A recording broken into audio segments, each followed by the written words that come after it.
Morning, Smite fans. Welcome to another fantastic Friday here for some Smite esports action. We're going to be starting the day off with the Smite Challenger Circuit. I almost forgot what we were going on about today. We're going to be back in the North American region, rounding out our third and final set amongst those. That'll be between the Weavers and the Sages. But I can't do all this stuff alone. I'm J-Mac. I got Charlie joining me on the desk to help me go through all this exciting action. We got to see two of the SEC sets yesterday, and we're going to be topping it all off today with our third and final one. Yeah, it's going to be an exciting one. I almost forgot it was Friday, too. We've been talking about so much Smite lately, but the Weavers and the Sages more towards the bottom of the standings thus far, but they do have some roster changes as well, so maybe that could shake things up here and make this matchup a little bit more interesting. Yeah, a couple of subs going to be playing in, at least on the side of the Sages, if I'm not mistaken, over here. But we are going to be talking about the schedule real quick. That way you guys can see what you may have already missed. As I said, we had two SEC sets yesterday, only two sets total. Well, because we had the patch notes going on everything yesterday. That's what's throwing us all off, Charlie. We had patch notes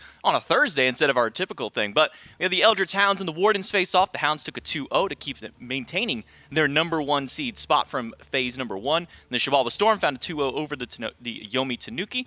Now we got the Athenian Sages and the Anansi Weavers to round out the NASCC. And as you mentioned, and as I kind of briefly talked about, the Weavers, nothing's going to be changing with them, no roster change-ups or anything like that. But at least for this set this week, we do have a couple of subs playing in on the side of the Weavers. Sybil and Luconium are going to be stepping in place of Dashboard and Jingu Bang. Yeah, that's going to be a difficult one because I think support and jungle, a lot of playmakers, right? If you can't adapt to how you have a new player there, it could change up your play style, I would say. Support wanting to be like the shot caller or even the jungle, depending on who you're going to play through. So it'll be interesting to see how they can adapt to that. Yeah, sorry, let me flip that. It is the Weavers who are the ones that had the subs. I had that mistaken. I had that flip-flopped in my mind. I had it literally written down in front of me, and I had it flip-flopped on my mind on that one. But yeah, talking about the Sages, this team does maintain having all of their players there. Slash, Jengaru, Briz, Privative, and Snoopy rounding out the roster of the Sages. A bit of a slow start for them last time around.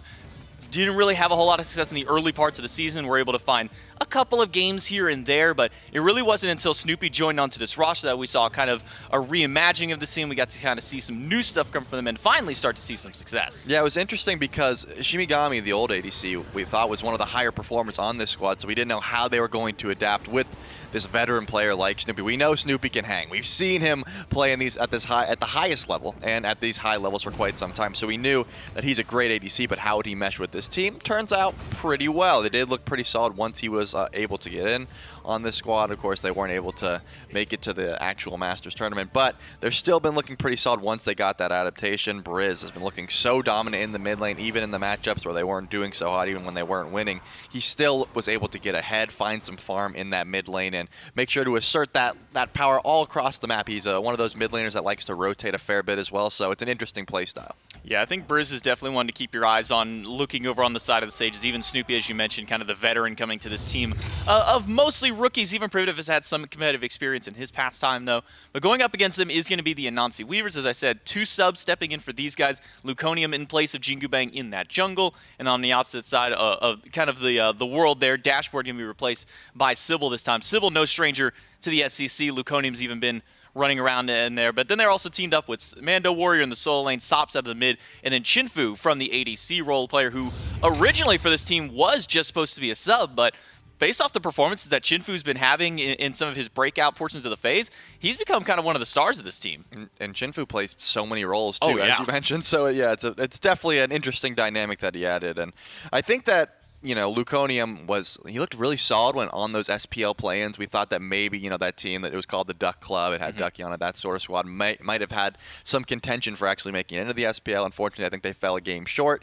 Either way, though, looked very solid, so I think it's going to add an interesting dynamic to this team. Definitely a different jungle style than they're probably used to, or at least before they were able to start scrimming and practicing with this squad. Luconium, I think of him as more of a hard carry jungler, right? He likes to go for those big flashy plays, get all those kills, and then use that influence across the map. Picks like, right now, not so much in the meta, but the Wheelix. He's also capable of playing the sets, that sort of thing. So interesting to see how that dynamic will shift how this team is wanting to play their SEC games. Yeah, and then that mid lane matchup between Sops and Briz is also one to keep your eyes on there. Sops is somewhat newer to the mid lane role. We'll see how that kind of changes things up here. Picks and bans, though, for game number one, ready to go.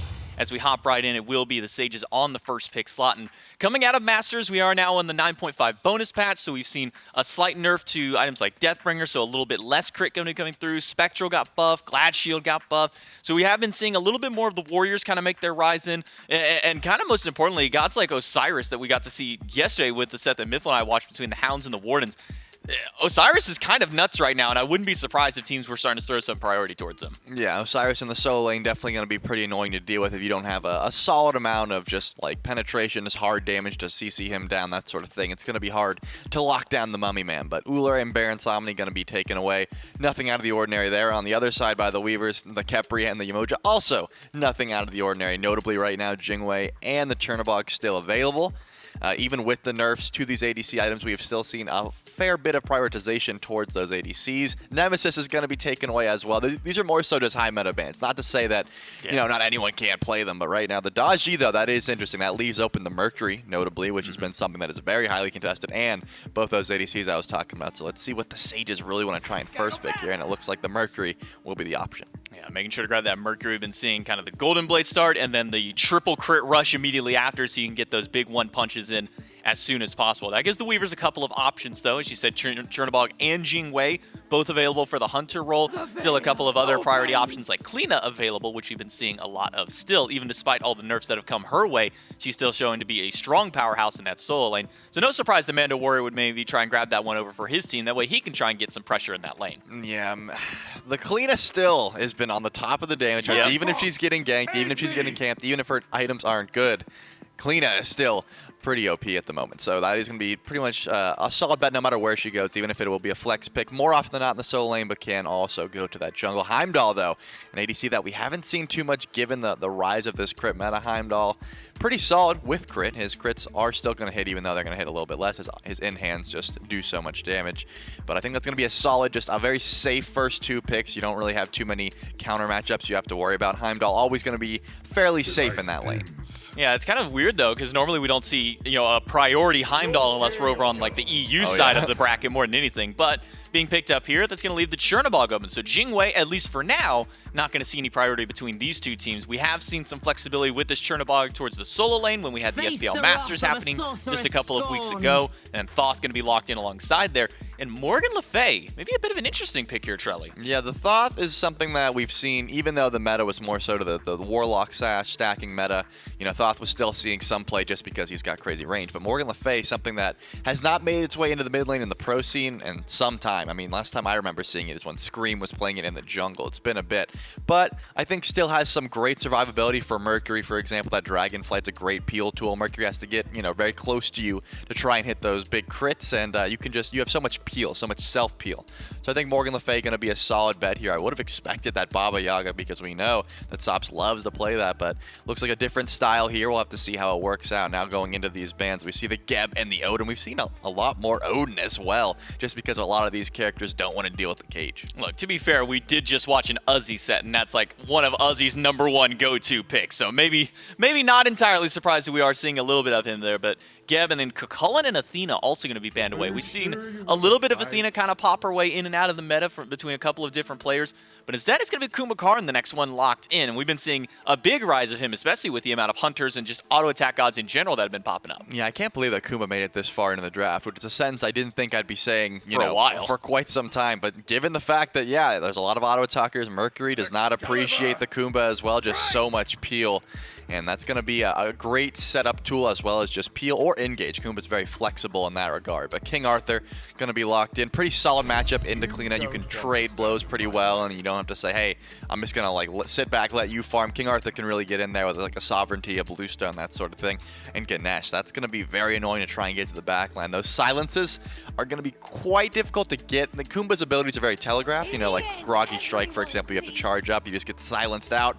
Hard to really get to the backline with a Ganesh on the squad, so I think that's a solid answer back to the support pick that we see here. Yeah, King Arthur rising back up. When Glad Shield is good, King Arthur is usually pretty good, so no surprise we've been seeing a lot of him pop up. The Sovereignty Glad Shield start that kind of was formulated in yesterday's matchups. Probably going to see the same thing today. And then Kali as the final pick as we jump into game #1 between the Athenian Sages and the Anansi Weavers. Last phase, these were the two bottom seed teams. Now, both of them fighting for their first win in their first head-to-head matchup of Phase 2 of the SCC. And as we jump right in, no surprise as to where any of these gods are going through. It's actually very normal compared to what we were seeing by the tail end of Masters. We were seeing like double and triple Hunter, but these guys are playing just kind of normal Smite right now. Yeah, just normal Smite for sure. Looking at Brizz's start, though, that's going to be an interesting one. Just the Tier 2 restored artifact. Probably just a full Charon's coin, I would imagine. That's usually, if you want to force something that early, it's got to be something you're trying to stack up. There's a few different options you could go for. I could even see some benefit from just a first item Chronos Pendant, but no sort of starter item right now. We'll have to see if Brizz wants to go for the Sands of Time after the fact, or just farm up efficiently and then maybe get a starter item later on. But Thoth, not going to care too much about that. With the amount of sustain you have already, with the health pot, multi-pot start, not going to be too much of an issue as long as Jengaru is playing around Brizz and saying, hey, I'll help you with these camps, and you're going to take up too much damage. And maybe kind of also with somewhat interesting starts, a Mannequin Scepter out of Luconium, something that we don't see too often on the Kali. Typically, it's been like Eye of the Jungle has usually been that go-to, so that one kind of sticks out to me, Trelly. Yeah, I think the burst Kali build used to be pretty solid, right? Where you'd go like mannequins, you could get that hidden blade, and then just full red items. But more so, the shred build has been taking us by storm. Maybe Luconium trying to go back to that, find a way to one-shot people, you know, when they don't expect it. The blink incense stun into just explosion damage. It could be the option here. I think Golden Blade's still going to be your best starter item after the fact, but after that, then you can go really at whatever you want. It really depends on how active you want to get. Notably, Jengaru does not have that blink, so can't really match that pressure from Luconium right now, so probably more so looking to farm up for a bit. Yeah, going to be a very telegraphed engage, at least by Jengaru. Obviously, you won't be able to probably see every Sonic Boom coming, but does have to work his way into the team fight on his own accord instead of with the help of a blink. In solo lane, it is a teleport out of the King Arthur instead of something like a beads or anything like that. So Slash at least going to be able to stay within the lane, even if he does fall a little bit lower, be able to rotate himself right back in, and is rushing in towards that Sovereignty first item. Meanwhile, Mando Warrior in the solo lane, going to be going over towards that Soul Leader, a very traditional start between these solo laners. As Priv takes a fair bit of damage there, not going to want to fight this for too long. Again, with 9.5 changes, everyone's a lot tankier, so it takes a lot to really find an early kill in this regard. You have to body block that Ganesh dash or cancel it out any way you can, so Priv's going to be just fine sitting in the lane at the moment. With a Chernobog, you're not going to be winning the lane. The clear is not too solid right now. With the Leather Cow and Tier 1 Morningstar start, you're not going to be really demolishing these waves anytime soon. I think Heimdall with those AoE autos is just going to win that lane for quite some time. But Mando Warrior's still not playing Warriors. No, he's not. And I don't think he ever will. He said maybe someday he'll start whipping out the Warriors. Now is not the day. Going to be on that cleaner. Going to be having a rough time against the King Arthur up until that Soul Eater is finished. I expect to see Slash just sort of running this lane for at least a couple more minutes. Yeah, at least for the early portion, though, Mando has been able to kind of stop some of that clear of Slash. The spin that Arthur does, very telegraphed and able to be silenced out pretty easily by Mando. So at least for now, Mando's been able to kind of slow down this King Arthur. We'll see how well that comes towards the late game more than anything else. And in that mid lane, it is going to be into a Sands of Time right after, so we do see the Thoth finally make his way into a starter item. I'm kind of mad about that. Why did you? What was the point of starting Restored Artifact a lot of power, and then just building the Sands of Time? I don't know. Maybe he got sent back a little early, so he thought he was maybe going to have enough gold to just buy, whatever it was he was going to. I don't know which of the three he was going to buy. I guess we'll have to see whatever he finally does. That's what I'm saying. So, like, if you're just starting Restored Artifact, right? I was like, okay, he wants to get Charon's coin online right away and get possible assists, and that's not going to be the option. So, maybe it doesn't matter. Sands of Time is going to give you a lot of MP5, a lot of mana to stay, and that's the reason people are picking it up right now. But just the tier 2. I mean, Bridge is a great player.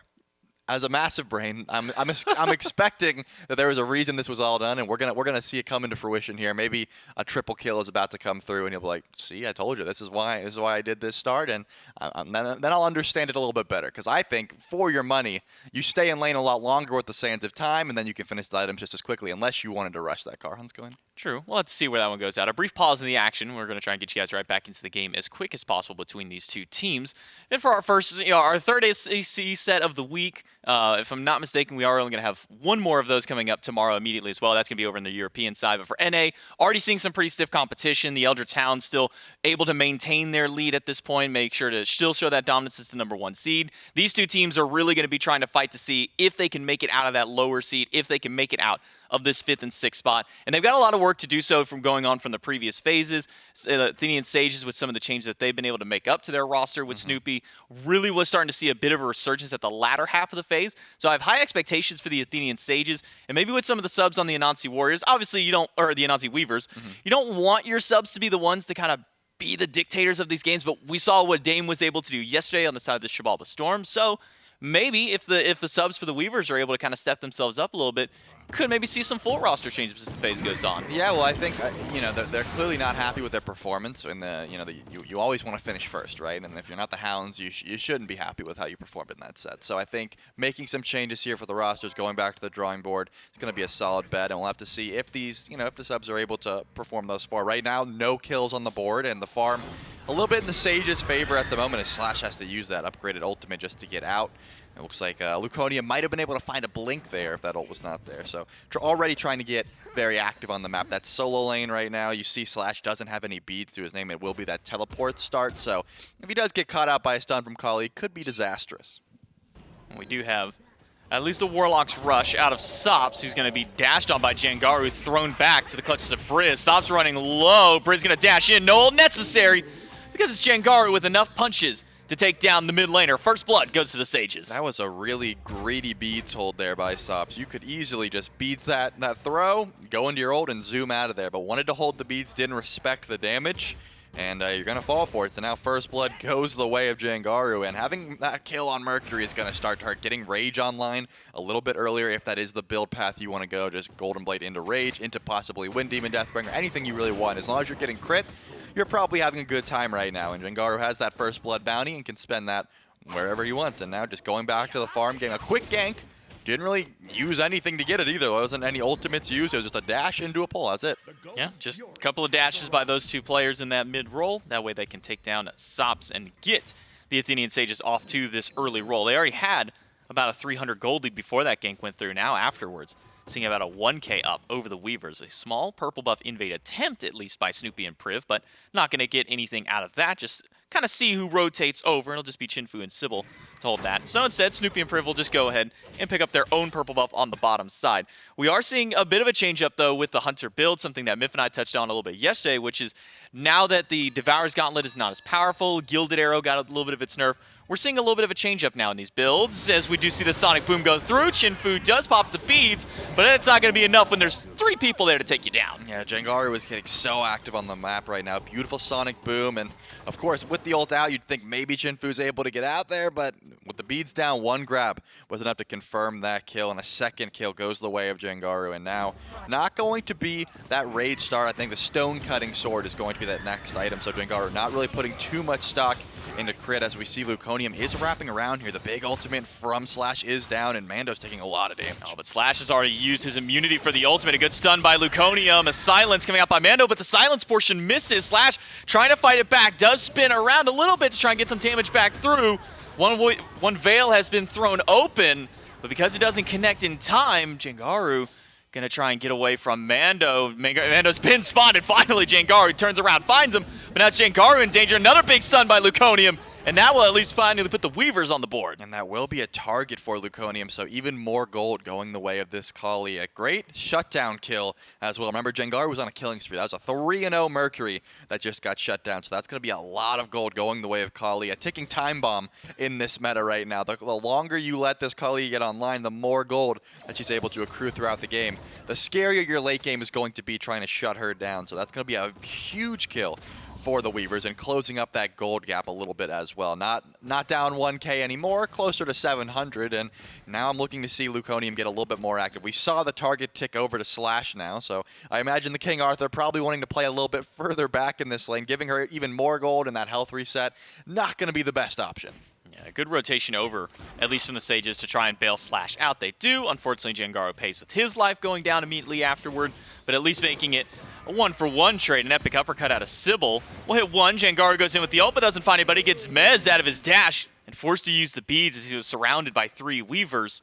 And with that, the Sages will have to make their retreat path. Yeah, the purple buff is still being looked at here. Jengaru is going to be able to get it for free. Unless Sybil has a clutch steal here, not going to be the option. And Jengaru picked it up because he got rooted in it. No more speed buff for you. That's actually so unfortunate. You get so much as a Mercury from your speed buff, and now you're going to be stuck. You get some extra attack speed, some penetration, but I'm sure you'd rather have that speed buff there, as Mando was hiding in the wall, very low on HP, but Slash, nothing really to close gap here. No blink or anything available. That King Arthur is going to have to give up the chase, as we see once again Luconium sort of lurking around this solo lane. We know that King Arthur is the target, but with Mando's HP, I don't think anyone's going to be killing that King Arthur. And it's going to take a little bit of time before Slash goes down, especially since he's got that physical defense online to deal with the double assassins already, plus a little bit of sustain by the way of that sovereignty. We'll see where Slash continues to go with the build, as Glad Shield most likely the next item up after its buffs, and, well, it's synonymous with King Arthur, just more abilities to spam, more abilities to proc that recently buffed Glad Shield with. Yeah, and it looks like, again, Slash is getting so active in that right lane. I thought maybe Jengar would rotate over. Sonic Boom is not quite available, so I don't think we'll see any sort of gank potential. Mando's been holding on to the beads, eating the full brunt of these King Arthur ults, because any gank from this Mercury, just one Sonic Boom into a grab would be enough to confirm a kill onto this clean. A very squishy is Mando Warrior right now with the Soul Eater build into either a Transcendence or a Heartseeker. Either one could be pretty solid right now. Usually we see Heartseeker picked up a little bit later, but you know, so many people have been trying new builds on cleanup, trying to proc these Heartseeker procs early and stuff like that. I would not be surprised if we saw the early Heartseeker as well. Either way, wanting to hold on to those beats, because Jengaru, despite falling on the third kill spree, so 3-0 and then dying and obviously 3-1 now, is still able to get very active on the map right now. Privative rotating around the Gold Fury, which is an objective that we don't see pulled as often anymore, especially pre-15 minutes. Usually we see a full team grouping like we're seeing, at least out of the Sages. All but one of their players on this side of the map hunting around this jungle. Snoopy will spot out Sybil, but miss the root after. Elita Mez, and then Elita root right after. And that's the unfortunate downside of fighting against Akuma Karn, is the amount of CC. Snoopy does go up in the air with the ultimate. I imagine he's going to land right back down in place. No, he goes over to Sops. The Sonic Boom off the mark by Jengaru. Still's going to get the beads out of Sops at the very least. So a bit of a panic beads out of the mid laner. Another ultimate out of Sybil. That one's going to hit Jengaru. But it's just going to be a disengage out of the Sages. We just saw a lot of missed abilities. We saw a lot of nothing. Yeah, we saw a whole lot of nothing. It was like Snoopy missed the root. Unfortunate. Had to just force the ult because he got stuck in the wall. And then we saw Jengaru just whiff the ult as well. Obviously, Priv had to put that ult down. It was a great ult just to create some space and say, hey, don't aggress onto my Mercury. He's a little bit too far. And now everyone's just going to back up. We didn't see too much after the fact. It was a good epic uppercut as well from Sybil. But now Slash could be in some trouble here, spinning away. Gonna get stunned out, hit with the lashes, and chased out. And this is the target if Luconium can find it. But because of that one stun under the tower by Slash, that's enough to dissuade Luconium from wanting to go any further in that lane. Snoopy getting a lot of damage here from Chinfu. Ult does connect. That's going to get the beats out. One more auto from Chinfu. He's got to find it, and he will. Snoopy goes down, and the Weaver's Hunter finds his first kill. Yeah, that was a beautiful solo kill there, recognizing that Snoopy's ult was down. One dash was all he really had to close gap, and now able to back up pretty freely. Chinfu did use the beats and the ult, so maybe susceptible to a return gank in his own right, but at the moment we'll just be able to farm up that castle camp and left and continue pushing waves underneath the tower. Jengaru, though, might be looking for Mando here. No vision, but a great stun. Stun is going to be good. Beats a little bit late out of Mando, and that's going to be the death of the clean. And no defense to his name means an easy pick for the right side of the Athenian Sages. That's going to be the fourth kill on the board, and all four of them on the belt of Jengaru. Yeah, that's good and bad, right? Getting your Mercury all the kills is pretty solid, but that also means if this Mercury dies, which full damage, full glass cannon build Mercury can be shut down pretty easily, that also means no one else is holding that goal. When your Mercury dies, your whole team can fall. But it looks like this Pyromancer will go down pretty freely on the way of the Sages, trying to build up this lead a little bit more. Gold Fury, as you mentioned, not really looked at before 15 minutes, but Pyromancer almost always gets looked at least once before that 15-minute mark, and once it spawns at 10.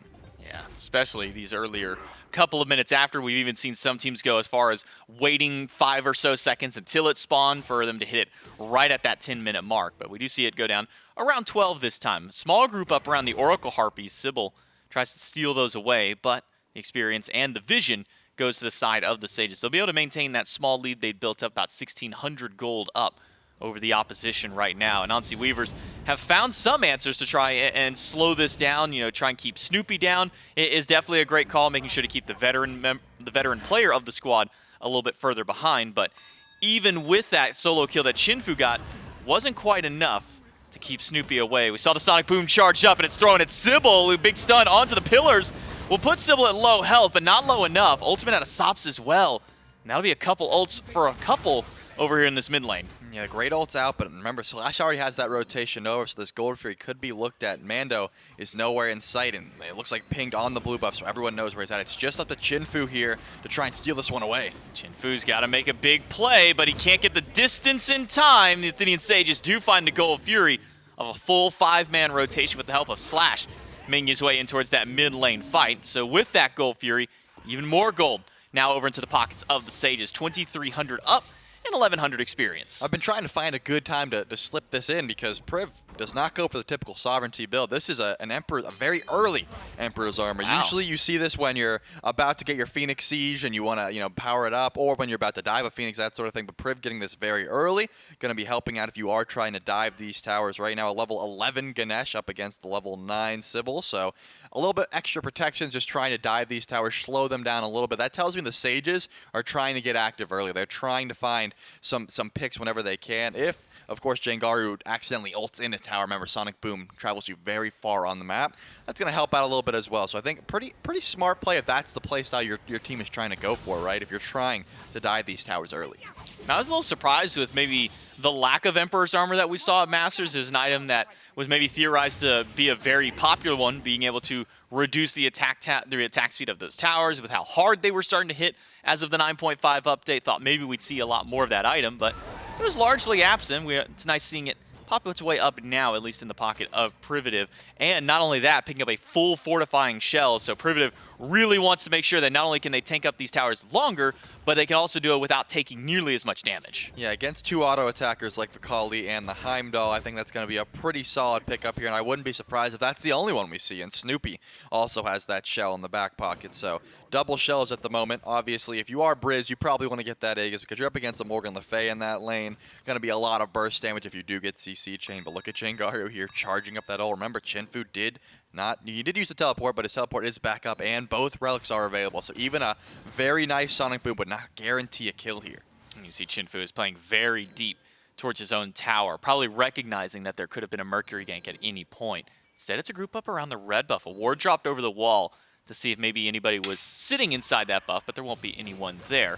Slash has rotated over and has lost a lot of his HP. The double assassins are putting in work against this King Arthur. Slash does have teleport, so he can go back to base and rejoin the fight in just a moment. Yeah, Luconium, despite not getting too active on the map, remember, got that early shutdown kill, now level 15, the highest on this whole map right now. Already has the kin size and the silver branch bow, so crazy amounts of shred. We saw that Slash has Glad Shield, Spectral Armor, and the Sovereignty, obviously, and that was still able to just double assassin damage, being able to shred through. So Luconium already at that late game portion of the shred of this Kali, so you don't want to be sticking around too much. You don't want to be limit testing against the Kali at this point in the game. She is able to shred through pretty much anyone right now. Mando Warrior not going to go with that Heartseeker you were posturizing earlier. Instead, it's going to be the Transcendence and then a full Serrated Edge. So this is full glass cannon style of Kleena, which isn't something that's entirely uncommon. I mean, whenever we see the jungle Kleenas, this typically go, but more often in the soul lane, we see things like CAD Shield picked up. We see maybe some kind of defense, but for Mando Warrior, it's all damage or nothing. Yeah, it's hit or miss, right? If you're able to get all this damage off and be safe in the walls, then it's great. But if you are the first target in these fights, if you try to play like a typical solo laner and just say, hey, I'm going to stand in front of my team and try to get some great poke, you also get bursted very easily. So I think that's why Mando's going for the speed Aegis, trying to be as elusive as possible on this cleanup pick is going to be a good idea, but the Pyromancer is about to spawn in here. No one really rotating around at the moment, just the solo laners on this side of the map, and the junglers more so looking at that mid lane, but hold that thought because Jengaru might be looking to go for an ult here in the right lane. Is posturing up with that Sonic Boom, but Mando is so far back. Yeah, Mando recognizing that there's probably a gank with how aggressive Slash is playing in that lane, which isn't for nothing. I mean, Slash has been playing aggressive in the lane pretty much the entire game for as long as he's been able to on this King Arthur.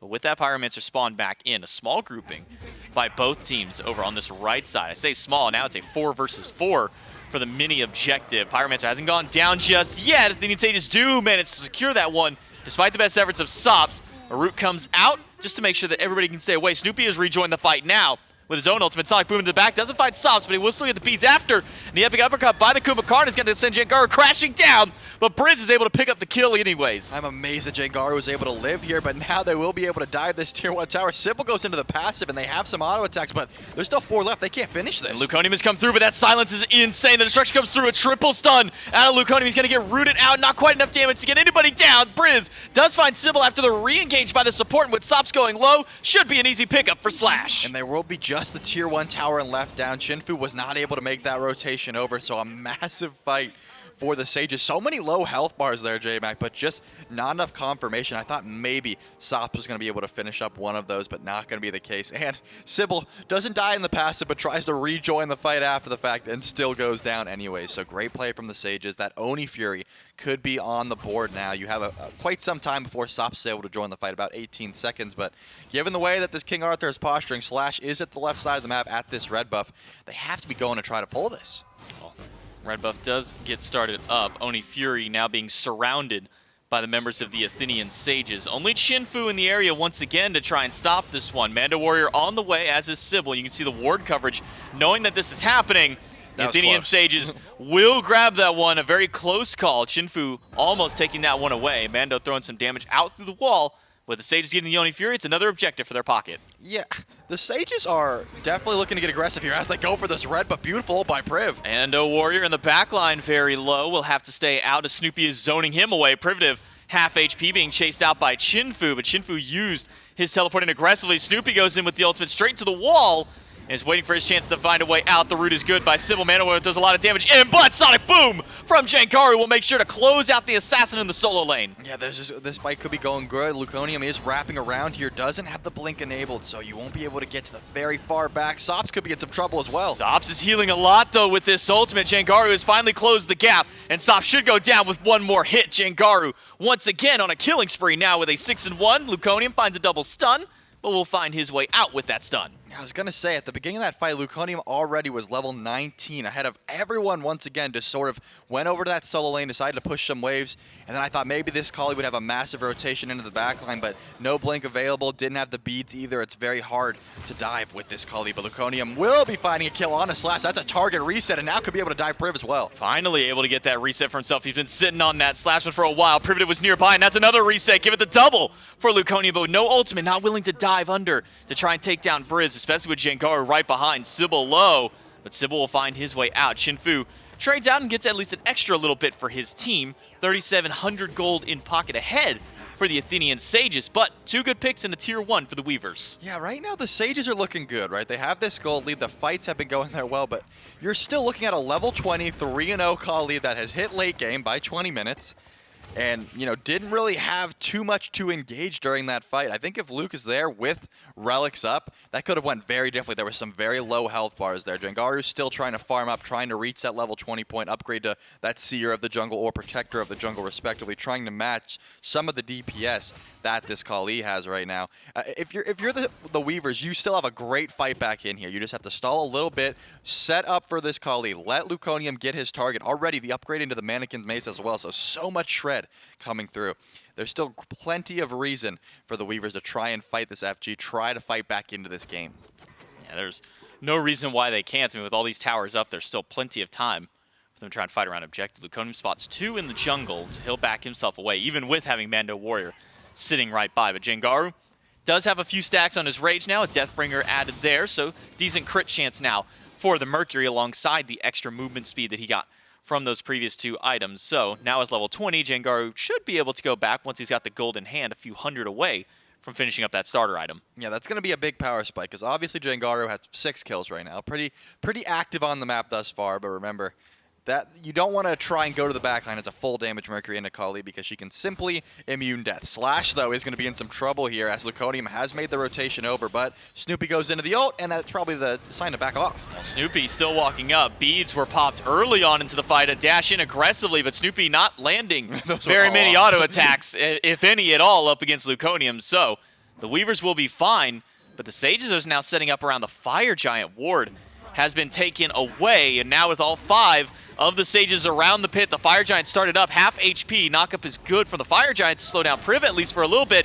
Fire Giant has finally been leashed by the Sages because Mando Warrior is low. Slash going to chase him, but that's silence from the Clean is keeping him alive. Luconium is chasing out Jangar in the backline, but with destruction already used, Luconium doesn't have much more to go. Still manages to outdamage and takes out the double kill. But finally, Snoopy is able to shut him down, but a 2-for-1 trade for Luconium is a big win. Yeah, that is a big win. Neither were his target, unfortunately, so the HP did not reset. That's a 5-0 call lead down. Even though 2 of the Sages are down, I think they're still pretty confident to try and pull this Pyromancer because your 5-0 call lead, once again, not going to be available. Blink in from Sybil and very low.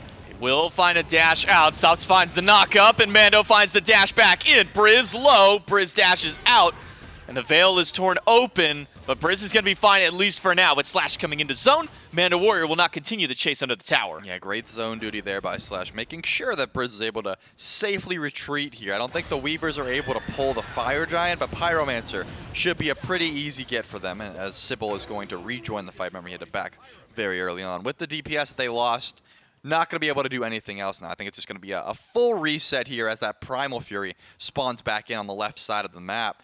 Maybe we'll see some aggression towards that before the Fire Giant gets pulled once again. There's been some juggling of the objective, but no one really confident enough to get the pull. We see that Luconium did choose Briz as the target. No beads available for the Sloth for 2 minutes, so Peel Duty is going to be the name of the game. Privative probably going to be sitting next to Briz for the rest of these 2 minutes until those beads are back up, because if Kali blinks to the backline, one-shots your Thoth, and then gets a target reset, that's pretty much fight over.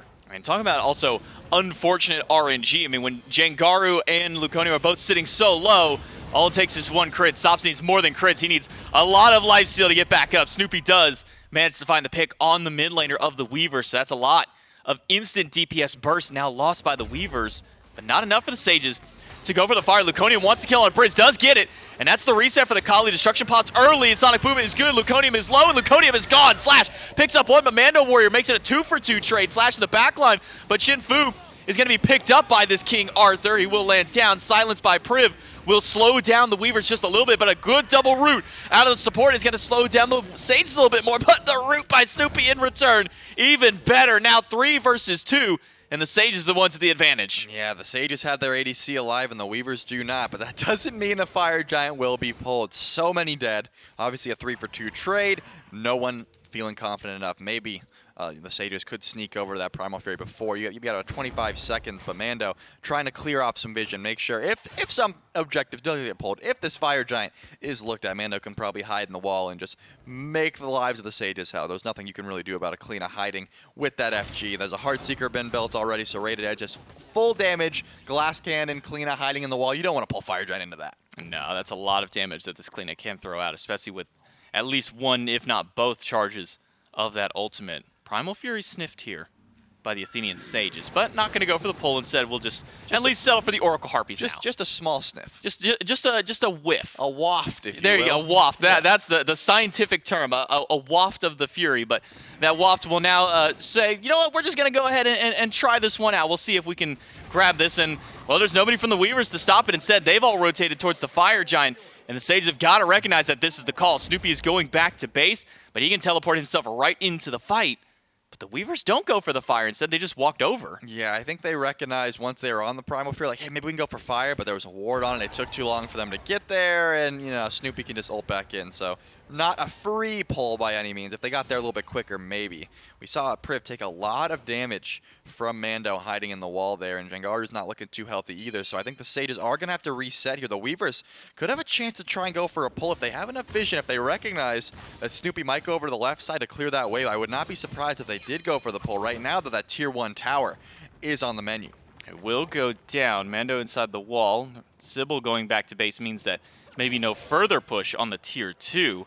With Slash and Jangaru standing by, but there is still all 5 members of the Weavers here, and with a full minion wave, this tier 2 tower, with no real pushback on a defense, should go down pretty quickly, but Privative goes in, does find the pillars to slow down Luconium, who has to use Destruction to get himself out of the fight. Sonic Boom does only find one. Jangaru is slamming some crits into the backline, but the damage coming out of Mando Warrior is putting out a lot of work here for the Weavers. Snoopy in the backline tries to find Luconium, needs one more auto to find it, and will manage to grab the pick there. Snoopy finally able to find one against Luconium. Sybil down into the groggy passive, and he will go down. That's a double kill now for Snoopy. Yeah, that was really poorly played by the Weavers, letting Luconium frontline. Priv has a beautiful ult and silence just to shut that down. I don't think that Luke really wanted to use the beads just for that silence, but it was enough. And then Snoopy rotates in, is able to chase that one down and confirm the kill onto Sybil. But now finally, this Fire Giant will be pulled as Sops is hiding around the back. But there's a ward there. They have to know there's Morgan in the face here. Yeah, Sops does get spotted. He'll throw out some damage over the wall, but then he'll be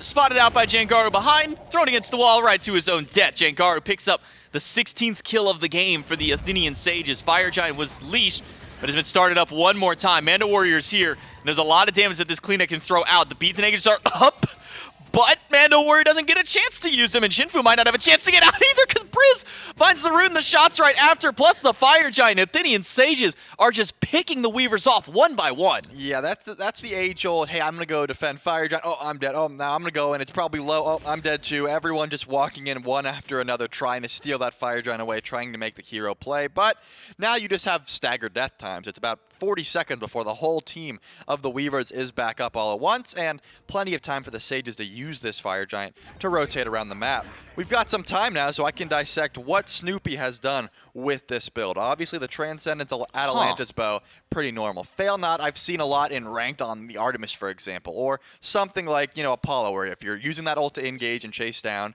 you can get a lot of crit. I think that's pretty solid as well. But the Malicious Deathbringer, as well as the Cowl upgrade that we don't usually see, the one that ever. Yeah, that's what I'm saying. We never see this Leader's Cowl. It's going to help you out a ton when you're with your squad, so I think ulting in to help out the team is going to give you that buff, but usually the other Cal is the option to go for here. With the fact that Gilded Arrow has been so prominent, it's been a while since we've seen a Cal build at all, but usually we see the one that Shinfu has went for as the typical upgrade here. So Snoopy has been critting very hard, and using that ult to chase down, it's been working out, so I mean, maybe we'll start seeing this build a little bit more often. Maybe so. 5-2 for Snoopy, and an immediate siege towards this left Phoenix. The pillars have been used by Priv, I should say. Jangaru taking the 1v1 against Luconium and losing. He's going to have to back out and maybe reset back to base or heal up on some of these camps throughout the jungle. Not much happened here on this left side of the map to try and stop this Phoenix push. Mando getting some good damage in the wall with the help of one of those Veils, but he doesn't have any charges of those left, so it's going to be some time before Mando's big burst is back online. Yeah, Luconium is still doing the dance around mid, but it looks like Sybil blinks in here. Root is going to be good. Stop's low in the backline, but Slash is also low. Rooted back. Sybil also rooted in return by Snoopy. That'll be at least a back off for the Athenian Sages for the time being. The Weavers able to hold them away from the Phoenix, but not for long. I thought maybe the Phoenix was going to go down very quickly at that point. A couple more shots from Snoopy should be all that it takes. Jangaru charging up that ultimate, but no further defense from the Weaver. Sage is able to pick off the first bird. Yeah, now Luconium's going to have to back off here. Was trying to find that 1v1 against Jangaru. Obviously, Kali is going to win that trade 10 out of 10 times as long as she has that ultimate. It doesn't matter how hard you crit if you can't die. But Jangaru recognizes that as well and says, I'm not going to fight you, man. I'm going to run around in circles, maybe charge my ult a bit while my team gets that Phoenix. We're not here to get kills. We're here to get this Titan Siege open. And now that left side bird is down. Pyromancer is back up, but you got about a minute and 20 seconds left on this Fire Giant buff. The Sages are able to back up, regroup, and try to run it down mid one more time. They have enough time. They have the gold. They have the lead to try and do this. And with how much damage Briz is able to do in a small condensed space like a Phoenix, if you are grouped up as the Weavers were, it's going to be pretty hard to try and defend that mid bird. We do see, after the Emperor's Armor, a Shogun's Kusari picked up by Privative to give a little bit more attack speed across the board to his team. The Midgardian Mail, an item that we surprisingly don't see nearly as much of despite how many auto-attackers have been prevalent within the game. And then working inside that Ancient Blade tree right afterwards. So we'll see if Privative even gets the chance to finish that item, what he'll elect to go for. The Obelisk has been powered up, and that's going to give at least a little bit of a trebuchet over to the right, or to the Order side team. That can go up into the solo lane. Luconium caught out, has to use Destruction, but I'm not sure that he's going to have enough to get out of here. Will try and jump over the wall, does manage to get there in time, and Final Judgment just off the mark. Luconium will be out for now. Yeah, there's no way Snoopy is going to dive back in. He did charge the ult, but he does go back in, but he's going to be dashing away. I was going to say, Snoopy, there's no way you can kill Luke with 4 members of the Weavers all surrounding, and I think he realized that as well. So went in and then immediately dashed out. But this right side Phoenix Fire Giant buff is gone in 5 seconds, but they're going to go for this. Privative does go up ahead. Mando Warrior dashes himself out of the wall. Sybil takes a knockup from Priv, and it's going to be a Sprute in return to try and hold them back. Jangaru and Slash sitting at about 50% HP.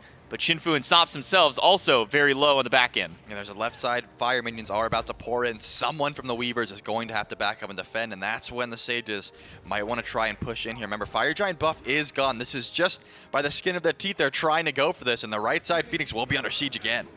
He's going to start taking some damage. Sops throws out his first ability, not going to find anything with that Sigil. Sybil goes to the backline, finds a few with the Mez. Some good damage up against Briz, but Sybil is low, already down into the sleepy passive, and he will fall down. Snoopy credited to the kill. Luconium, though, into the background, does manage to find Jangar, who does not have that ultimate, though. Needs to find his target, but he's not going to do so. It's 3 already gone, but Shinfu finds a massive shutdown onto Snoopy. That's going to slow down the DPS of the Sages, but Briz is going to find an even better shutdown, taking down Sops and picking up the double. It's going to be hard to get this Phoenix, even with Emperor's Armor. They don't have any minions for quite some time. There we go. Now, it does look like this right bird will finally fall down. It's just Shinfu up to defend.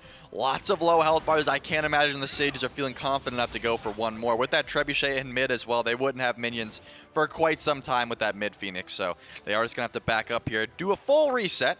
Even though it was essentially a deicide in that regard, they're not able to end the game. They have to go back to defend, and look at this enhanced Fire Giant one more time. One more defense. You were right to highlight. If Luconium finds his target there, finds Briz, that fight could have went very differently. That could have been a lot of... I don't think you kill Kali twice, is what I'm trying to say. I don't think that would have went as freely as it did, but the jump is off, and no one was really able to help, DPS down this Thoth, and the Sages are able to grab 2 Phoenixes now. Notably, that left Phoenix is about to spawn in, so it's really only going to be the right one down, but the Titan is not going to be healing anymore.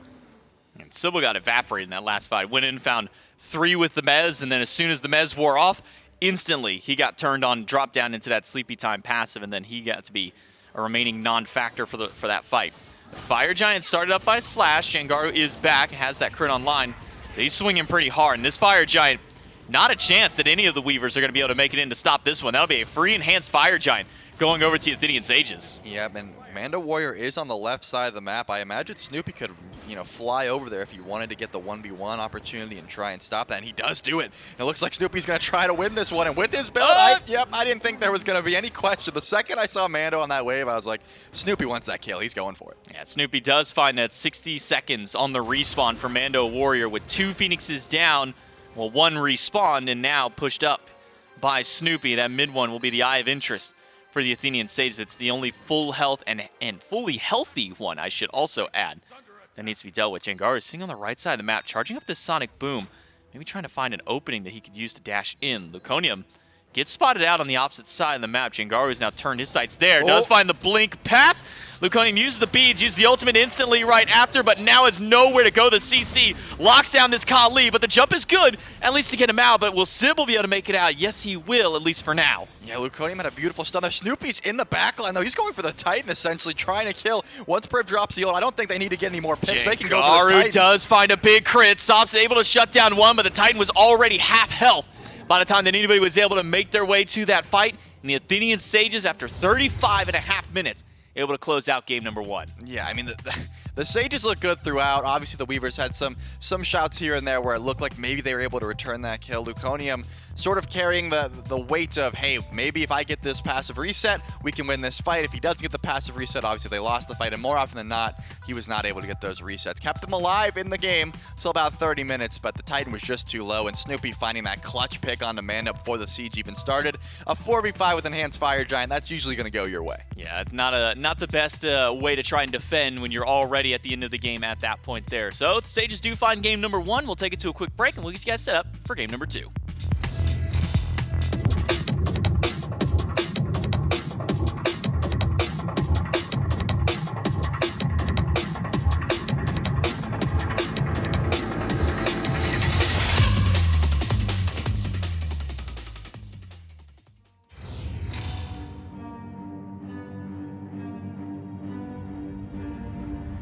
I got problems on problems on problems on problems on problems on problems I solve them. I run through the money, the pressure be calling. Left on my blessings, I feel like I'm falling. The birdie is back, tell me I'm garbage. I'm going through something, that's why I ain't calling. Phone and progression is all that I wanted. The phone and affection, I summon and dub it. Cause I got problems on problems on problems on problems on problems on problems I solve them. I run through the money, the pressure be calling. Left on my blessings, I feel like I'm falling. The birdie is back, Tell me I'm garbage, I'm going through something, that's why I ain't calling. Phone and progression, it's all that I wanted. A phone in affection, I summon and dub it. Why you be all on my line about nothing? Why won't you go get you $1 or something? Don't hang with a who line for nothing. I see that we different, you riding, I double. I don't do discussions on bragging about hundreds. Don't go to your places, I know that they sunken. Don't call me your brother, I barely could trust it. I talked to a shorty, she bagging the bugging. And I'ma need all of my dollars on corporate, so hand me the money, I divvy the pie. I'ma give all of my people a portion to build them a fortune on flipping the ride. I can't be mixy when iffy the vibe, and 40 on 50 is really the time. Why are you all on my phone like you want me, like you wasn't pushing the kid to the side? I don't know if you thinking I'm blind. Cross on my crosses and dot on my eyes. Done with your efforts, I'm dealing with pressures. I know it's a lesson, that's word of the wise. Dubbing the mixes I'm mixing, I know I've been missing. I needed some personal time.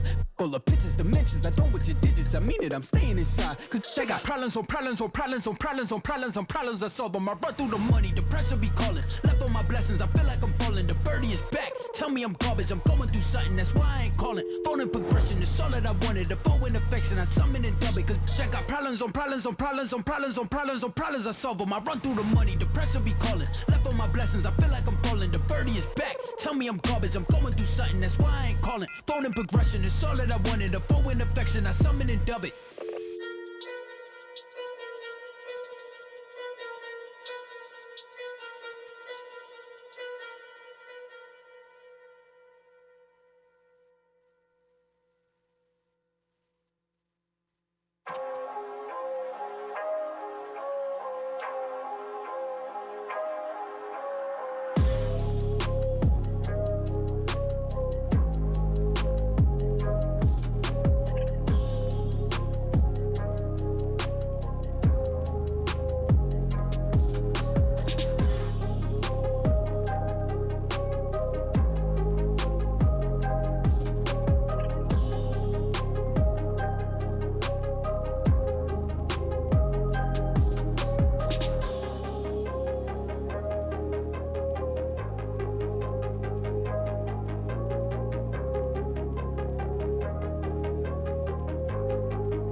Welcome back to the NASCC. Game number 1 between the Sages and the Weavers is all wrapped up, with the Sages able to find a victory, about 35 minutes of gameplay. A little bit back and forth throughout that mid-game. Once these late-game team fights started coming through, we saw the big damage that was able to come out of Jengaru, and also coming from Snoopy, a rather odd build from the Hunter, a little bit of theory crafting going on there. But ends up paying big for his team, Trelly. Yeah, I think the build ended up paying off. Anytime he was able to use that ult to just fly in, get that fail not proc, and then just malicious Deathbringer, you can get even more cooldowns when you're able to dash away. So it ended up working out for them. Obviously, Jengaru sort of started off very hot, right? The Mercury was about, what, 5-0? They started off 3-0.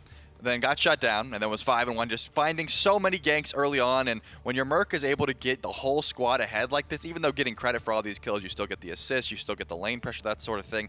It's just so easy to make sure your team is ahead going into that late game.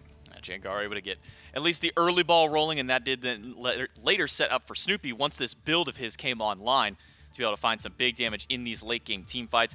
One thing that I noticed at the tail end of the game, it's not something that I really got to find a moment to bring up and mention, but Luconium actually stopped going for damage in his build at the very end. Instead, went for a Spectral to try and deal with all this crit damage. That's why you see a crit from a Hunter with the build that Snoopy had, only hitting for that 240 or so, but it wasn't enough to slow down the Hunter of this team. Yeah, and he stole the Golden Blade for the hasten, and I thought maybe he would keep them both. The movement speed was just not enough. If you see here, Briz gets very low, but the peel, the absolute peel from Prib was able to make sure this Thoth stays alive. The passive reset doesn't come through, and it was just enough to make sure that this game went their way. Obviously, Luconium was doing a fair bit of damage, and that was the scariest target, right? If you can shut down this Kali, if you can make sure those targets don't reset, the team fight sort of falls apart, and it worked out for the Sages. And that last little play right there with Snoopy diving over to stop Mando Warrior from being able to go back to base, able to shut him down and make sure that it ended up being a 5 versus 4 for that final defense. 7-3 for Snoopy, 9-5 for Jangaro. And even got to throw a shout towards Briz 5-1 Wait till you see on that the Thoth. damage. Yeah, I'm ready to see the damage numbers out of these players out here because Snoopy was able to put out some big crits towards the late game. We know Jangaro was in that 20. Yep. Oh yeah. Oh, he did that much damage. Yeah, when I was Where saying did that wait till come you see from? the damage, I was talking about Briz. Where did that come from? Bro, when they were trying to get the Phoenix, I just saw every hieroglyphic assault go through, and I was like, Briz is absolutely chunking. The E-staff procs is taking away everyone's HP.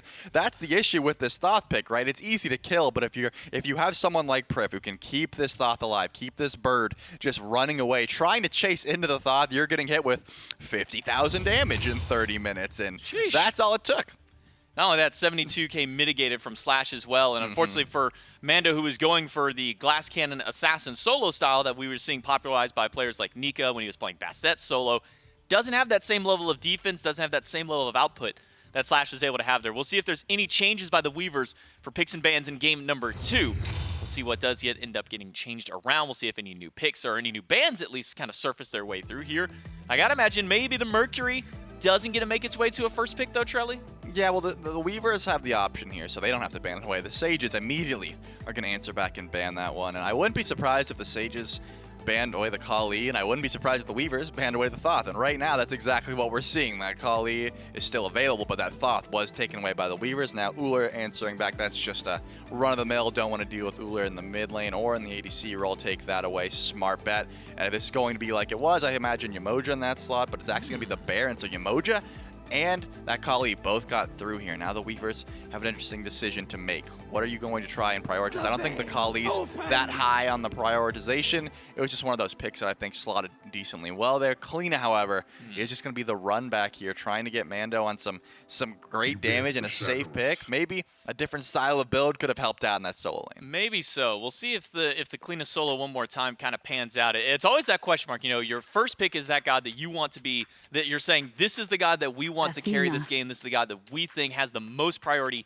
in all of the picks right now. And if the Weavers are saying that it's going to be off the back of Mando Warrior in the solo lane, that's putting a lot of weight on this one pick, especially when you're giving up something like Chernobog on the other side that Snoopy got to pop off on last game, and then Athena, which got banned away the previous game. So it seems that the Sages were able to find some decent picks for themselves. But one thing that we always typically do see when Athena gets locked in, Geb, right after by the Weavers.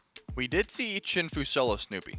So Snoopy did pop off that game, but in the lane matchup, I think Chinfu was pretty confident in the the 1v1 potential. So getting him on the season Ami, for example, it's gonna be pretty solid.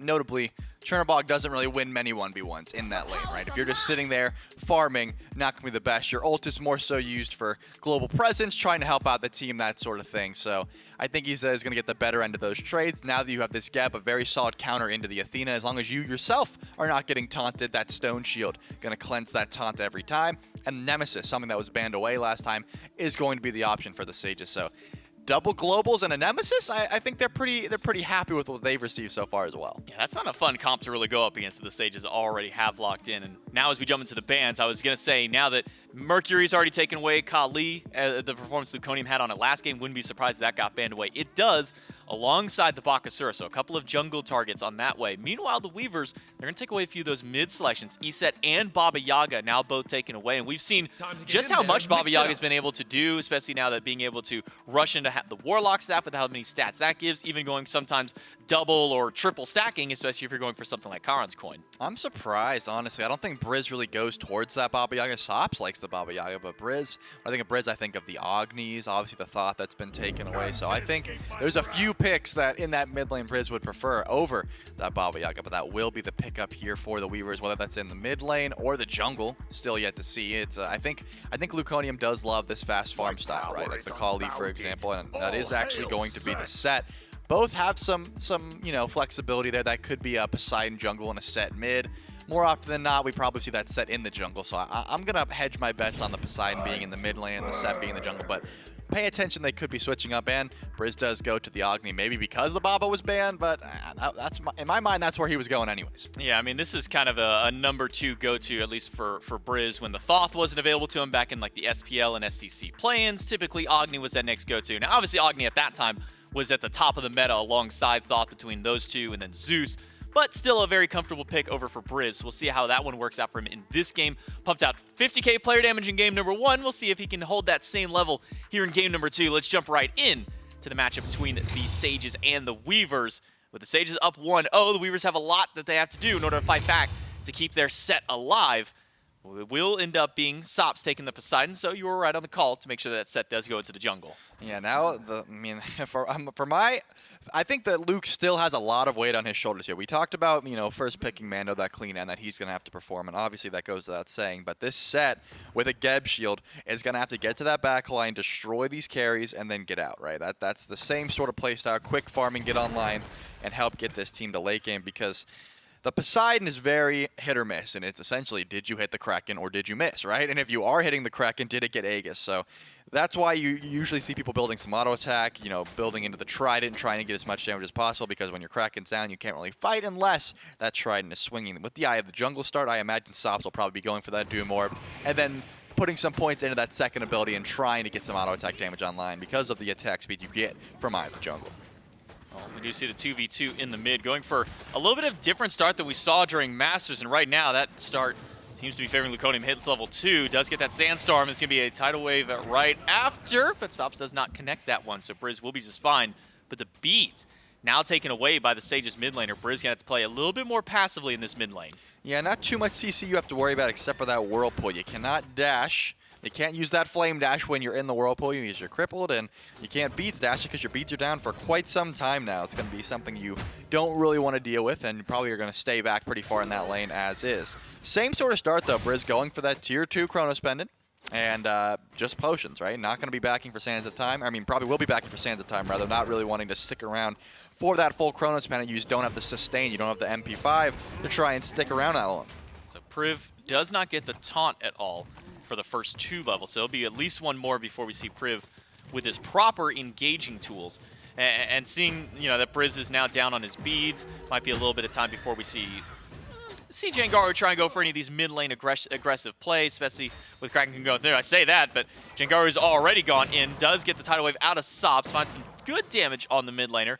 Jangaru doesn't have a whole lot of follow-up to close it out. Yeah, at least going to be able to try and confirm the mid cam. I think that's what Jangaru really wanted to do. Scare you off the mids, and we'll be able to confirm at least the big Harpy there, as Mando takes a lot of damage here. Slash needs to hit one more dash, but does not have it, so looks like Mando will live to see another day. Jangaru just following around Luconium now. The speed buff does peter out, so I think they both will just be able to back off here, but that set is not going to a speed buff, heading over to this blue, where it looks like Slash is very low as well.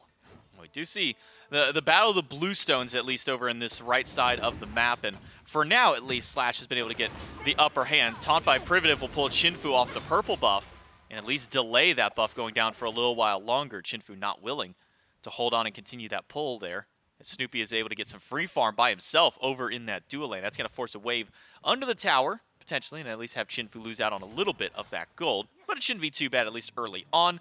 Sages not really super prone for their early game at this point. I mean, once this Athena can make some rotations, maybe we'll start seeing some kills go through. That's so frustrating when you just have an Athena taunt you off the purple buff. You got it pretty low, then you have to just sit there and go, can I even try to go for this now? We almost missed a wave. We lose gold in that regard, and then not only that, Snoopy is getting free farm, as you mentioned. So now Snoopy hits level 5 first, and it's just going to start to get quite annoying. But you do have an Izanami, so you're clearing the wave very quickly, and you're not going to worry too much about the fact that you still got to confirm your purple buff at the very least. These junglers not ticking over to level 5 just yet, so not really finding too much aggression. Once we do see some level 5, some ultimates come through, maybe we'll see a little bit more aggression in the solo lane.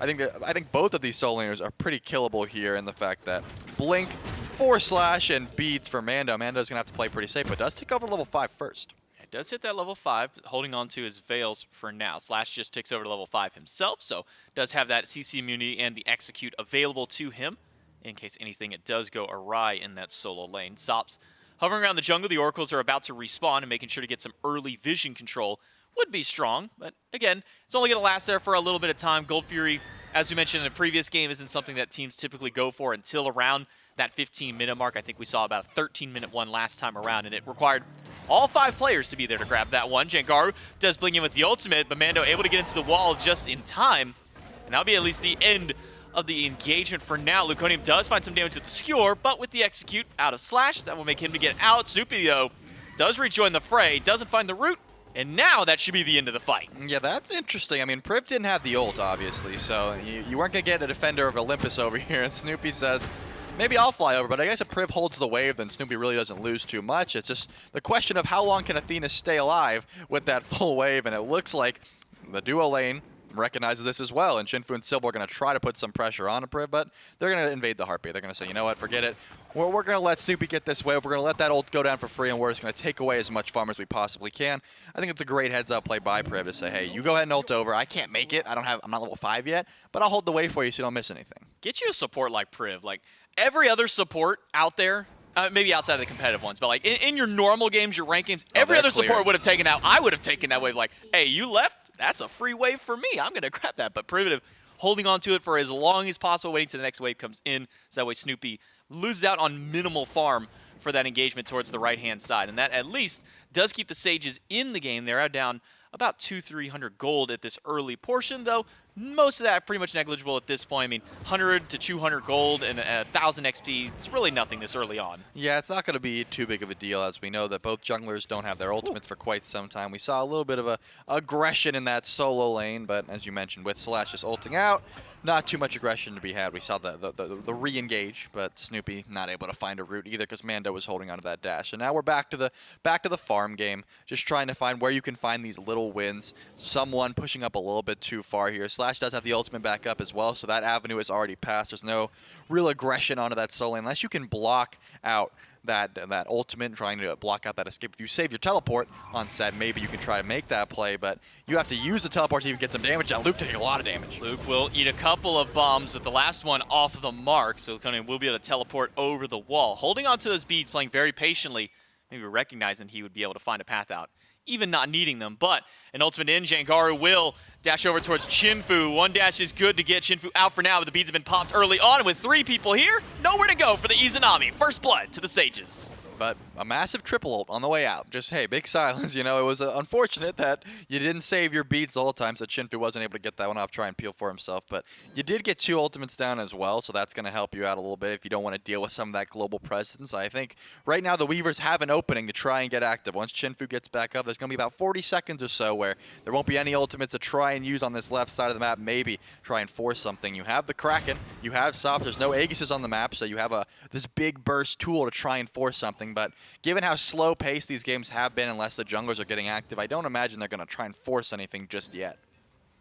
It just goes to show now with the annoyance that the Sages comp has is anytime that you think you have a 1v1 ready to go, as long as it's within the 90 or so second cooldown of both members of the duo lane, the Sages can turn any 1v1 into a 3v1, and now you're just sitting here wondering, when is your backup going to arrive? Probably a lot slower because they can't go across the map. Yeah, unless they bring something. Mando is gone, and Slash hits that ultimate. That's going to be a clutch solo kill, so the Sages climbing ahead very early on in this game. I mean, obviously the gold lead was not in their favor before these 2 kills, but when you get a solo kill in solo lane, and you just get to push that wave under for free, that's going to go a long way. Luconium is going to have to go right and try and cover that wave, so wouldn't be surprised if we see some aggression happen on the left. There is going to be no Set to try and help out, but I think Set realized that, and he's going to come back quick. Yeah, some damage thrown over towards Prison.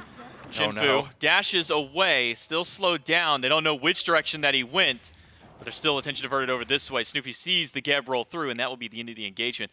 And I'm going to be honest with you, Charlie, I sometimes forget how big 30% of an HP bar is when it comes to an execute, because usually we see that Achilles ult held for like the last 5 to 10% every time, so seeing a near full value execute, it's something we don't get to see too often anymore. Yeah, I liked when Achilles was the counter pick to Cthulhu, because you see like this big 5,000 HP monster, then you're like, oh, he's at like 2k, I can probably get close to executing here, and it's a massive threshold. The more HP you have, obviously with Mando going into Soul Eater and Breastplate, not going to have too much just base HP, but if like a Blackthorn Hammer was built or something, you can start to see that threshold climb higher and higher. But Slash is going to have a pretty easy time in lane for quite some time now. Not really fully stacked just yet on that Soul Eater, as Mando needs to build a little bit more tanky, probably putting a little bit more respect on this Achilles now, because this was not the build last time. Remember, Mando went full glass cannon, just full damage on this clean. It's different style, because when you get solo, that usually puts some respect on your opposition, and you have to get a breastplate built in. Yeah, Mando Warrior will start towards some defense. Meanwhile, Slash going towards his second in the round shield tree. Picked up the Glad Shield earlier on. We'll see what gets picked up next. We've been seeing some shifter shields sometimes pop up with these Achilles picks, whether they be jungle or solo, so maybe Slash going over towards that. We'll have to wait, though, for a little while longer. Mando able to get some good poke and keep himself sustained up. with that Veil will make for a very easy wave clear. It's funny because we never really get to see like a physical Anubis, right? Like when you see Anubis, he uses an ability, his HP just goes, but Clean is the closest as far as I'm concerned. With the Soul Eater and that ult, your HP just zooms, and as Chinfu gets another, not really ganked, I guess more so just dashed in, but Chinfu has been taking a lot of aggression in this lane as Sybil actually gets taunted this time. So a good change of pace. Chinfu doesn't have to use those beads once again this time. Does have them available, but probably not wanting to sit too far up in this lane when Priv is here. And that's kind of one of the downsides of facing this Athena is, always understanding when those taunt targets are going to be. But at least a little bit of counterplay with the Weavers in that aspect, or as long as Sybil isn't the one being taunted or being taunted with alongside somebody else, then you do have at least one form of cleanse where you don't maybe have to use your beads, or you hope that you don't have to use your beads and maybe overlap them with a stone shield. For now, though, Trebuchet, first one of the game, does push up mid, but it's not going to get an insane amount of value. It's just going to get a little bit of push on these mid lane waves more than anything else, and that's about as far as it'll get.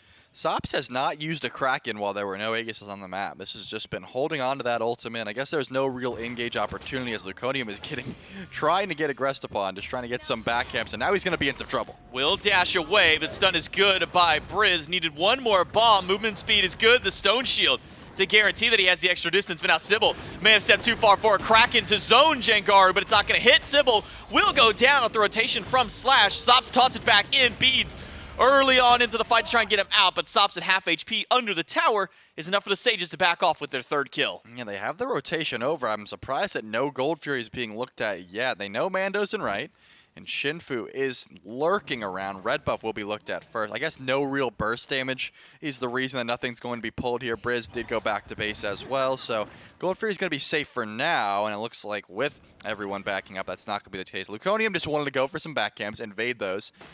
Makes the long con rotation all the way to the left as Briz dashes in here, tries to find some damage on a Sops. Needs all three bombs and hits all goodness. three of those bombs. Briz finds a nice pick, expending his entire kit to make sure that the enemy mid laner does go down. And Sops probably wishing that he had that Aegis a little bit sooner. Fourth kill on the board now for the Sages. Yeah, that was a beautiful play, hitting all of those. And with the Chronos Pen and Sands of Time, already has those bombs back up and ready to go. Briz is doing so much damage at the moment. Only 4,000, but with an Agni this early on, having 4,000 damage means you've hit a ton of abilities in this lane. As that tier 1 tower is being looked at, Luke is going to be, he's gone. Oh, no, does get the teleport. A good stone shield. Keeps him alive for a little bit while longer. The bomb, not enough damage to burn through the entirety of that shield.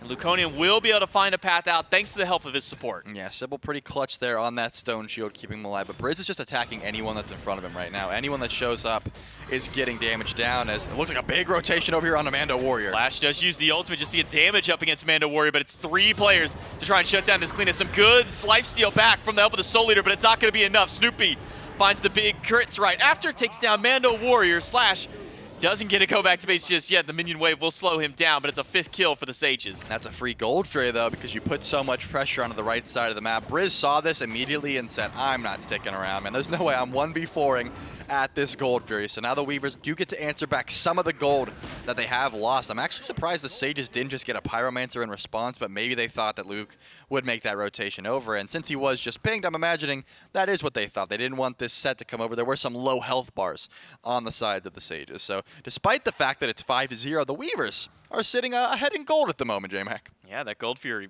being very valuable to hold that one out there. And that's kind of the unfortunate part with how how few objectives are getting picked up in this early game. Those kills aren't getting nearly as much value as you would maybe hope for. Pyromancer does get started by the Sages. Briz uses all 3 of those bombs to secure them out, and the Athenian Sages able to pick up a nice little pocket of gold there for themselves and kind of close up that gold lead that the Weavers had. Yeah, it's still a little bit in their favor, but the Sages just have to play catch-up here. Keep forcing those picks that you are already getting, obviously. Use your I mean, XP lead not even in their favor as well. So no, I was going to say use your XP lead, but you don't really have even that at this point. So just try to, keep looking for those picks is going to be the option. And Mando, once again being looked at, has the HP to get in the wall, and now should be able to escape here. No one really wants to chase into the Fire Giant, and now that Sybil has made that rotation over, Mando's going to be just fine. Yeah, that's B10 Aegis. Sops does manage to at least get the dash out of Briz. Snoopy rotates over to the team fight, but he's not on the ideal side of the fight. Luconium chasing out Priv. Mando Warrior, no beats, no ages. Means this cleanest should go down. The Cataclysm is good. Not quite enough. Briz does manage to find one. Sybil low, Sybil gone. The execute good out of Slash. And it looks like no one else is going to be trying to chase this one down. Luke is deep in the backline, and Jengaru knows exactly where this set is. So we're going to see a very long chase here. Set very quick and has a very long range teleport. I'm going to see where he's going to go here to try and get out of this one. Luconium does manage to get the dash away, but Priv is here, needs a little bit more distance close to find that taunt against Luconium. He's just going to go under the tower and try and take his life away to the tower. Will do so, so no kill credit over to anybody. It'll just be the assist. Yeah, that is a smart play there. I think with not enough cooldown build, only the Transcendence, you're not going to get enough teleports to try and outrun the Nemesis and the Athena. Just dying in tower, giving the assist away to Priv, but it's going to be less valuable than a kill. And Chinfu, all the while, was just pushing that left wave, got that tier 1 tower as well. So the gold pretty much net even at the moment, with the fact that it's 0-7 is a pretty remarkable feat for the Weavers. They've been farming very well, and they've been getting these objectives very well, just not fighting too well. And with their comp, I mean, I expect to see this Poseidon get much more picks in the early game. I think you're picking this Poseidon because of the fact that you're forcing into an Aegis, and if they don't get an Aegis, you're able to really look for that big burst damage, look for those picks early. Hasn't really been able to find that. It's been quite the opposite. Briz has been able to force most of this pressure, just outranging this Poseidon in that mid lane. I gotta give some credit over to Mando Warrior. Even despite the fact that he's gone down 3 times this game, Slash is 2-0-3, Mando Warrior's been holding the XP lead for the last few levels. He was level 14 to Slash's level 12 just moments ago. Now it's sitting a little bit closer in that 15 to 14, but props to Mando for being able to keep in the XP department, even despite how many times he's gone down. I think it's just because how mobile Kalina is with all this cooldown. You can just, farm the wave quicker, get some camps, and then stay pretty safe in that lane. Pretty safe, as I say. 0-3 at 16 minutes really isn't that safe, but with how many just bodies have been rotating over to that solo lane, it's hard to survive for that long.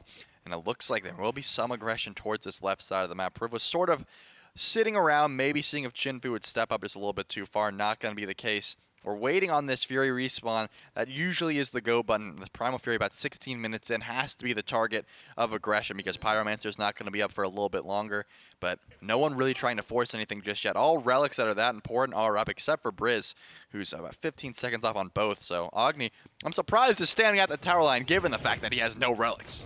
True. I mean, Sybil doesn't have Blink, so is not able to easily close the gap to try and slow him down anyways. Primitive does have the gap closed, but an instant Stone Shield out of Sybil. Probably had that one ready to go for once Primitive did go in. Bomb stun, or I should say Flame Wave into a bomb.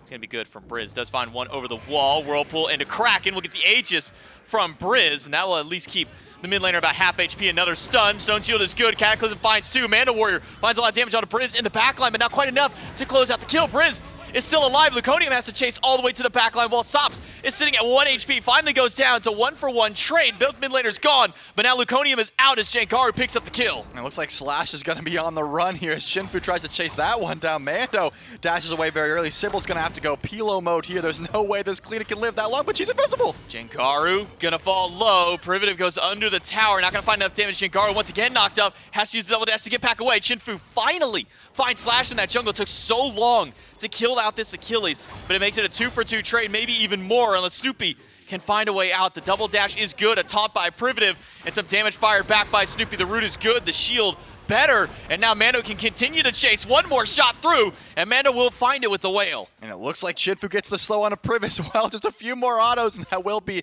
essentially a wipe. Everyone but Jangaru will fall, and the Weavers have the Primal Fury up for them as well. Mando's not going to be able to tank this for long, but with the DPS that Chinfu has on the Ziza, just being able to pass this back and forth, it'll be close, but I think they should be able to grab this Primal Fury. Mando might die if he gets tanked one more time. Sybil's going to have to do a clutch Stone Shield here, but I think that Primal Fury... Oh, no, he goes down. He didn't pass it in time. Chinfu almost died too. My lord. That was a very close objective that could have gone very poorly for the Weavers, but only losing Mando Warrior. Almost lost Luconium in that mid lane.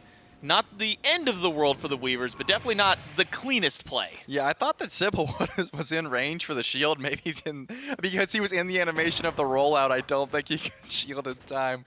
Seeing them Poor just guy. juggle Primal Fury back and forth, man, it's just too good. We've all been there, right? Where you're like, we could do this, surely. We'll just pass this back and forth. You know, our HP's fine. You maybe get that old mentality of the Gold Free doesn't take that long, but look at this. The Sages are pulling Fire Giant. No one but Luke is even close. Mando Warrior down for another 6 seconds. He won't be able to get to the fight anytime soon. The Fire Giant is going down fast. It's already at half HP. And there's no response back. I don't think the Sage or the Weavers even recognized that this was happening this entire time. Luconium too late to get in. Primitive dashed his way out. And Ultimate on the Sops to slow him down. The Kraken just barely going to tip the edge on hitting Jangaru. Luconium still sneaking around the backside, but no further follow-up. The Athenian Sages, they're just able to grab a Fire Giant. Yeah, despite the fact that the Weavers are still up in gold and a little bit in XP as well, the Sages, I mean, Jangaru has 3 levels on this set. You'd think that with how much Luke has been trying to invade these back camps, trying to be on the point with the farm, Jangaru's just been, has the 3-0, obviously, 4 assists. You've been a part of pretty much every kill on your team thus far, and just been farming better and more effectively with this Golden Blade, lots of movement speed built as well. Just been able to make sure to stay nice and farmed, and now this Nemesis is a real force on the map right now. Tier 1 goes down, you have Fire Giant, and doesn't look like the Weavers are ready to defend just about anything right now. No, we do see Tier 1 and mid go down. The Tier 1 from right side is also already erased. So 4 towers left standing. A taunt finds Mando, but a Stone Shield also finds its way to Mando Warrior to keep him alive. And Veil does a lot of damage in the back line, but a lot of damage thrown back towards Sops as Slash is needing to find the execute, and he will do so. First kill of the fight goes over to the Weavers. Mando caught out with both of his relics still available. Beads now have to be expended. Aegis right after. That execute should be back up. No, it may have just timed out for Slash. Will not be able to find up against Mando, who's able to squeak by just in time. Yeah, I think Chinfu's ult was enough to silence that one, but Snoopy ults in here. Chinfu's got to dash out. They don't have enough, and the Aegis will get used. That Tier 2 tower is still up. That's what this fight started for, but it looks like they're just looking for blood right now. The Sages were not happy falling down in gold despite how many kills they're having. Finally, we'll be able to look at this Tier 2 tower as Briz just stops some backs around this mid lane. They want to find the kills, but aren't ready to go onto this Tier 2 tower anymore. So far with this Fire Giant, it's only been a Tier 1 tower and a single kill over to the Sage. Now, namely, the Fire Giant has only been active for a couple of minutes at this point, and they still had to go back off their retreat prior. Some damage thrown over towards Chinfu, but Stone Shield once again coming up clutch. Luconium's going to wish that he had a Stone Shield because that'll be an easy pickup for Jangaru. Not even necessary for the Athena ultimate to grab that pick. And maybe now one on the Sybil as the rollout did get stopped in the mid lane. Shinfu low, but Sops does find a big crack, and Snoopy goes down, and Sops finds the double kill. Briz is now erased off the map, and the Weavers are the one with the advantage. They can try and turn this fight back. Yeah, Shinfu was 1 HP. I mean, maybe less than 1 HP at that point. Just a stiff breeze would have been able to knock him down, but that does mean that Briz and Snoopy grouped up to try and finish that one off, and a beautiful answer back. Those Krakens, that's what I've been waiting for. That one from Sops was picture perfect. Even through the Aegis was able to burst through Briz, and obviously Snoopy didn't have that one available because he's got Shell, so he gets one shot as well. Now it's time for the Weavers to try and climb ahead. They have still 3 Fire Giants to deal with, as it's on Slash, Jangaru, and Priv, but still ahead in gold are the Weavers, and they have plenty of time to sort of look around, try and upgrade some starter items, just see how much farm they can take off the map. This Gold Fury will be spawning here pretty shortly as well. About 50 seconds on this FG buff for the Sages. They have not enough time, I don't think, to group up and try and go for one more push. They didn't waste the FG, but I'm sure they didn't get as much as they wanted for it. No, definitely not. I mean, when you're sitting with, what was it, 1, maybe not even 2 kills out of there, and only that Tier 1 tower, not even a Pyromancer. I guess maybe a Pyromancer as kind of the extra there. So only an influx on global goal of around 1,200 or so, plus what you got from the kill. But then losing Briz and Snoopy after definitely does not feel good. So Fire Giant, not really much value here out of the Athenian Sages. At least being able to take it away from the Weavers is good, despite the fact that the Weavers have been up in the gold this entire time. The Sages were able to find the one sneaky pick. But now, with another tower going over, the Anansi Weavers are going to be able to grab one. And they spot there's a couple members on the left side of the map. This could very well just be a base race. Tier 2 tower goes down in left. There's one minion there to go. There's no shot. There's no shot. We're seeing a full-on base race in game number 2. All 5 of the Weavers are going back. Meanwhile, 2 of the Athenian Saints are going to pull themselves away. Instead, we get denied the base race, but we get 2 Phoenixes taken. And I got to give credit over to the Sages for advantage on that because they get the one away from Fire Giant. No, it definitely is, but I wanted to see the base It would have been hype. It would have been nuts. I have no doubts in my mind the Weavers win that. With Kraken, with Settle, they just have more raw DPS. Even with Fire Giant buff, it wouldn't have been enough.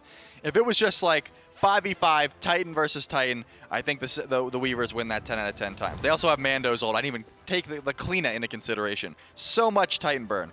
But They sent back 3, and that was enough to dissuade them from going for that dice, and they're able to still grab the Phoenix and left. So I think the Sages did get the better out of that deal. Sybil might be in some trouble. Blinks that taunt, and now that ult might be wasted. Yeah, not the biggest Nemesis ult fight. Jengaru goes through pretty much none of the Stone Shield. I mean, most of the Stone Shield had to be expended with that one auto after. Sops does get caught out. Another Stone Shield over towards him to make sure that Sops doesn't lose out on too much of his HP for the initial fight. That's a couple bombs down for Briz, all 3 of them on cooldown, but he's got a decent amount of CDR to get some of those back. Yeah, and it looks like the Fire Giant base race, essentially the Fire Giant dance, will begin once again. Remember, both these Phoenixes are down in right or left, so a deicide here means the end of the game if you time your backs appropriately. I think the Sages just have to sit around, though. The Fire Minions in left are being pinged because they can defend their Fire Minions very easily. It's right there on the right. Someone is going to have to back, and there's really no global presence for Luconium to clear that wave and come back. He's fast, but he's not that fast. The Fire Giant will be pulled. Fire Giant started up by the Sages, not going down super fast. Slash will try and play zone duty up against the opposition. Does find some good damage. A taunt into a Kraken, not going to find a lot, but Slash is falling low. Shinfu getting a lot of free damage onto the sideline. Slash does pick up 1 onto Sybil, but so many members of the Sages super low. Snoopy, the only one healthy on his team. And it looks like Luke did not clear that Fire Minion wave. He tried to get back and help his team immediately, so no one is going to be able to pull this FG. Even though it looks like the Weavers got the better end of that trade, obviously Sybil died, but they are all healthy, and the Sages had to back up. They're still not healthy enough to really go for this. No one could tank that objective, so the Fire Giant will not be pulled, and I would call that a net even. If they are able to pull in 18 seconds when Sybil's not here, maybe the Sages can use that small advantage they had, but it's 10 seconds. Geb rollout can get you pretty darn close to that objective, but given the fact that that Fire Minion wave in left still has to be cleared, the Sages are going to be able to pull this one pretty quickly, and unless Sops' Kraken comes back up, it should go down pretty free. Yeah, Sops is on this side. Almost all ultimates down aside from Luconium's, and that's not going to be enough to steal the Fire Giant outright. This one should go to the Athenian Sages. Mando just a little too slow to make his way into that fight, and Privative zoning out just in case he did make it close enough. So Sages get another Fire Giant. Last time around, it didn't get them a whole lot. In fact, they actually got more when they had lost the Fire Giant.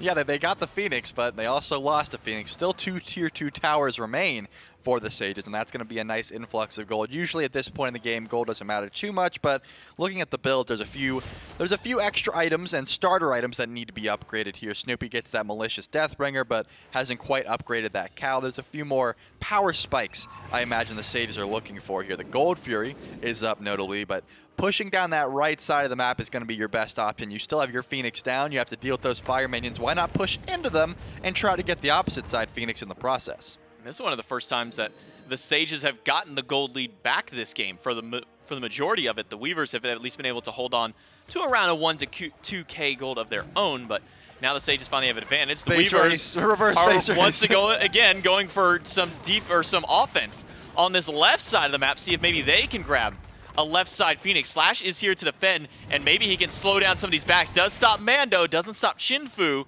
but not everybody on the Sages is grouped up to try and take a tower. Instead, Slash is here, gets the ultimate from Privative. Mando Warrior pops the beads preemptively. Kraken comes out, hits Shankar, but doesn't get a whole lot of damage. Slash picks up 1. Mando Warrior on the run, gets the shield, uses the agent, but doesn't have beads any longer. Mando should go down because he can't get in the wall as hell. A little too low. Shankar finds a second pick. That was very close. Mando almost was able to make it into the wall there, and that would have been massive. Luke trying to backdoor this Phoenix. Doesn't have too much damage, and Slash is here, so I imagine this could turn into a 1v1 after the fact, but the Phoenix does go down and the ult here. And now it's the 1v1. Slash doesn't have ultimate. Luconium does have his and is getting a lot of value back. This could be a solo kill for the jungler. A teleport in front of Slash, but Slash is just buying time more than anything. The stun is good, but Luconium has got to go back to base. It does manage to trade at least the 1 and get the Phoenix. Yeah, now that left side Phoenix will be looked at. Sybil blinks in just to try and stall this one out. What a game we are witnessing here. Sybil will be shredded through. The steal is good, but I don't think that's HP is going to cut it. No, the bombs are good, but they haven't put any focus into the Phoenix just yet. Shankar rotating over, finds some good damage against Shinfu, who doesn't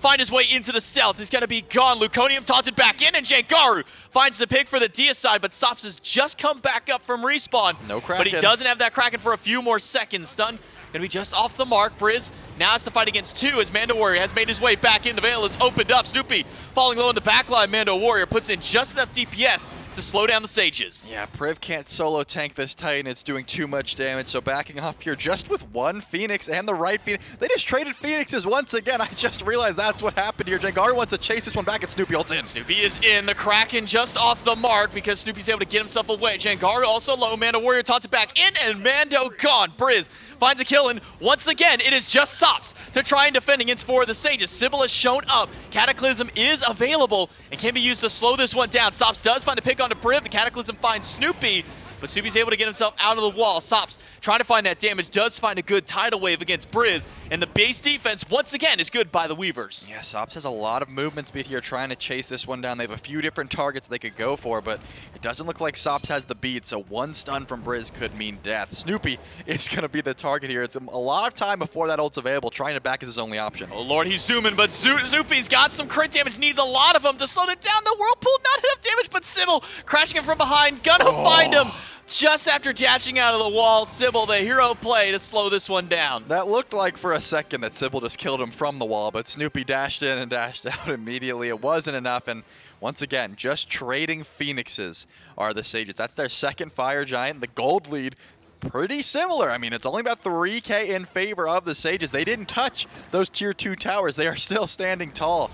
I mean, I would not be surprised if we saw another Enhanced Fire Giant go the way of the Sages and then another pseudo base race, because that's just what's been happening every single time this objective gets looked at. You got about 25 seconds before Snoopy is up, but Fire Giant will not be up in time, and his ultimate will also be available. So no real advantage going into this Fire Giant except for the fact that that left side Phoenix is the one that's down for the Weavers, and the right side Phoenix is the one that's down for the Sages. Much easier to defend.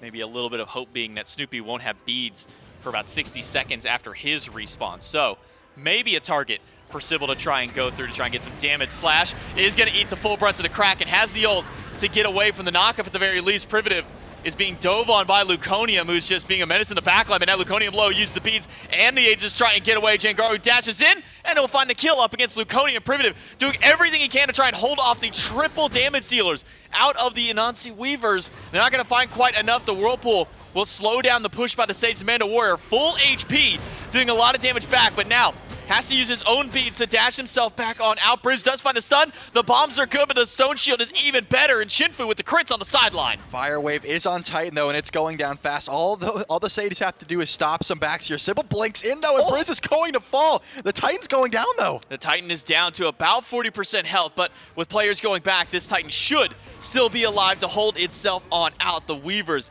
able to find a couple of big picks in that fight to once again delay this game and keep it alive. Yeah, Luke's going to be back in about 15 seconds and 45 for the full brunt of the Sages. It looks like Mando might be trying to pull this Enhanced Fire Giant, trying to get something with the fact that they have the man advantage. They're up 4-3 at the moment, and it's going to be 5-3 pretty soon, but still, your Phoenix has respawned if you are the Sages. That right side bird is up as Priv just trying to stall this out, trying to wait before Snoopy can ult in and join the fight and make this a 4v5. But Fire Giant started up, Enhanced Fire Giant, and it's just Shinfu doing the brunt of the damage too. It does not do maybe as much as they were hoping here. Slash is able to zone them out a little bit. Kraken does go through and hit the Achilles once again, but Slash has that ultimate to slow it down. Fire Giant was leashed and can be picked up right again by the Weavers. But now that Snoopy and Briz are back off cooldown, ultimate up for Snoopy, double taunt by Privative. Jengaru finds big damage on Mando Warrior. Both relics are down for the solo laner, but he'll be able to find his way out, at least for now. Yeah, Snoopy ulted in and is stuck in the wall with very little HP as Priv dashes in and Jengaru gets the backline. Jengaru just walked up and slashed him a couple of times with some basics. Couldn't do the same thing to Shinfu. Privative at least takes that one away. Sops is low, and Sops will not make it out. The dash in is good as Privative finds a double kill in the fight, and now with 3 down for the Weavers and a weakened Phoenix, the Sages could push towards the end, but instead will set their sights to the Fire Giant. Yeah, the Enhanced Fire Giant is going to be a massive buff here. Luconium was just pushing mid there, just spawned in, was not really able to join the fight as quickly as Snoopy because of that global ult. Even Briz made it in time before Luke really wanted to get aggressive, but look at this. Slash and Jengaru know exactly where this set is, and they're trying to get an easy pick as Jengaru waits for the teleport. And Jengaru's got the ultimate from Privative to close this one out. Doesn't even need it for the damage after. Another pick by the Athenian Sages finds 4 amidst the team fight, plus an Enhanced Fire Giant, and now It's only Sybil left to defend up in the base, but might be a little bit of time before we see the Sages go into the throne room. Finally, this tier 2 tower will at least be looked at. The left side Phoenix was pinged, but it looks like they want to run it down mid here, play it safe. Sybil will have enough to stall. Mando's up, Sops in 6, and Chinfu in 2. So this will be essentially a 4v5, and going up into Titan with a Cataclysm and a Kraken, not going to be your best option. No. Going for these Phoenixes, definitely the smarter play here as the Sages just back off. They're going to reset here, probably go for that last Phoenix just to make sure this is a clean end call.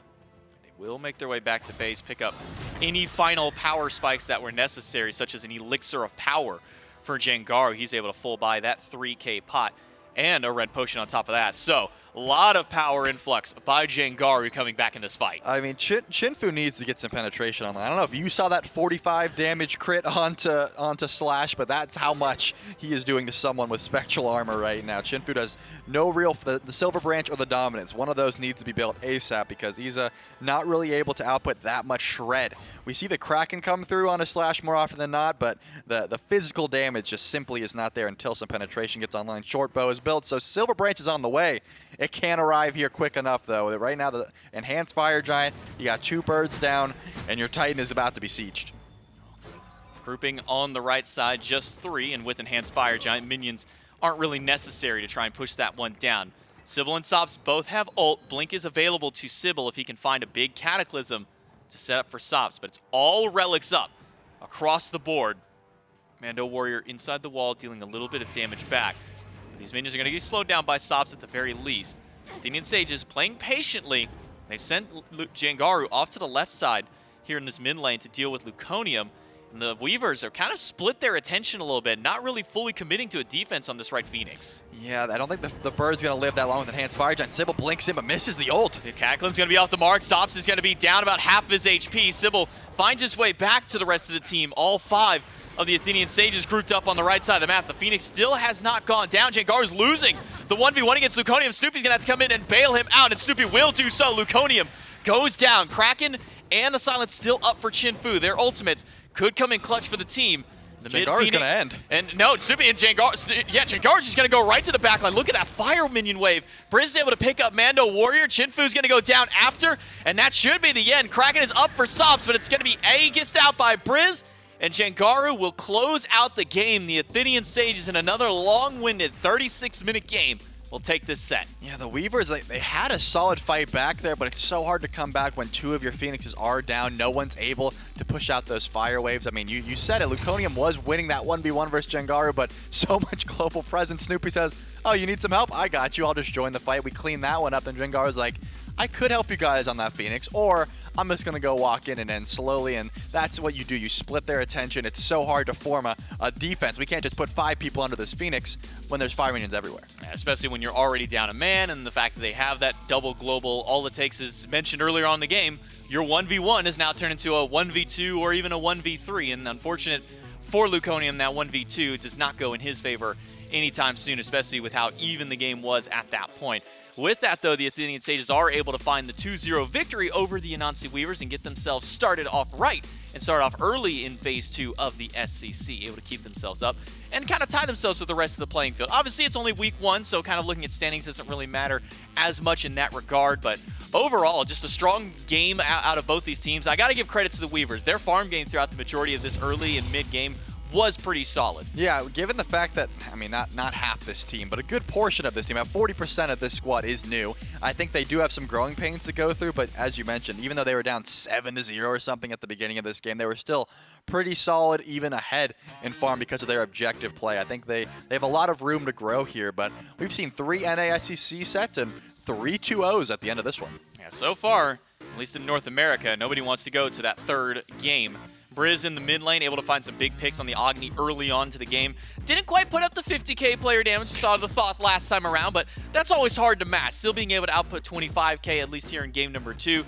Mostly also getting some big bomb setups over anything else. Yeah, I mean, if Briz in that first game did 30,000 damage on Thoth, he still would have been the highest DPS in the lobby, so 25,000 this time around I don't think is going to be nothing to sneeze at for sure. Slash also playing very well, was eating up so much damage and then always getting out with such little HP as well, being able to set up so much for the team. Those executes also coming in pretty clutch there. So I think the team as a whole looked great, but 9-0 was Jengaru. I mean, the Mercury game looked really solid. This Nemesis game as well, just unkillable, quite literally this time, unkillable, and just doing so much in the backline. Yeah, part of 20 of the kills with the 11 assists to his name. Slash also eating up quite a few of the Krakens that Sobs had thrown out. I saw multiple of them kind of post 25 minutes that were going over towards Slash's attention, but as per usual, the Achilles is able to have that ultimate online and be able to use the immunity so he doesn't at least take the knock-up and the stun from that portion. So for now, 30k damage topping this lobby this time around was Jengar, and the Athenian Sages able to find their 2-0 and at least stamp their first win of the new phase in their book. Yeah, I'm looking very solid. And I think it's right to highlight that I think the Weavers put up a great game one, and this is going to be their new squad going forward. It looks pretty solid. I think once they get iron out some of their issues there, their objective play looked super solid. But the Sages, man, Snoopy, despite the fact that every time I saw him fly in, I was just like, this man is going to get kills. That build, it worked out. The fail nod procs, the malicious Deathbringer, he had so much cooldown, was able to dash in or out however he wanted. It was an interesting one, and it paid off. Yeah, Snoopy able to come up big for his team, able to make sure they keep them in line and be with that veteran talent, that veteran leadership out of him, able to help lead his squad to victory and kind of get themselves started up and situated for phase 2 of the SCC. That way the North American boys can continue their run. Obviously with the SCC though, there are two different regions with it. This was just North America. We will take a look at the schedule real quick just to see what all has panned out, at least for the North American teams. It's been all 2-0s this week. The Hounds, the Storm, and the Athenian Sages all able to find clean wins throughout their week. We couldn't put the Storm on the left side. It just would have aesthetically pleased me a lot more if it was just 2-0-2-2-2-0, but now it looks like 2-0-0-2-2-0. Either way, we've seen some very dominant performances, but even in those games that were 2-0s, it wasn't always the shutouts. You know, there was always some fight back, which means that we've got a very competitive SCC league for this second phase. And then, as I said, this was just the North American. The SCC for the EU is still going to be happening. We're going to have a set going on tomorrow with those guys. And that way we can at least get a new look at the SCC on that side of the pond over anything else, see maybe how they've been able to adapt their meta more than anything. So far for North America, it seems they've swayed away from a lot of what we've seen at Masters though, Trelly. Yeah, I've been enjoying the different styles of metas, right? Because, you know, still the global presence is definitely still looked at, those Chernobyls, the Athena we just saw, but not so much the Hunters in the mid lane. We're still seeing Agni, which we never really would have seen in that Masters tournament, and the Morgan Le Fay didn't have the best performance, but those sort of mages, it's nice to see just like burst mages back in that mid lane, you know, despite the fact that maybe the Hunters are looking pretty strong right now as well. Yeah, able to see a little bit of diversity kind of across the board, still seeing a lot of the same things. The Achilles kind of popping its way here, a bit of a surprise for us, and Slash able to have a good performance on that one. But that's all that we have for the SCC. Those stick around at the top of the hour, 1 o'clock, we'll have the SPL to kick off, so make sure that you're back for that. We'll be back at that time.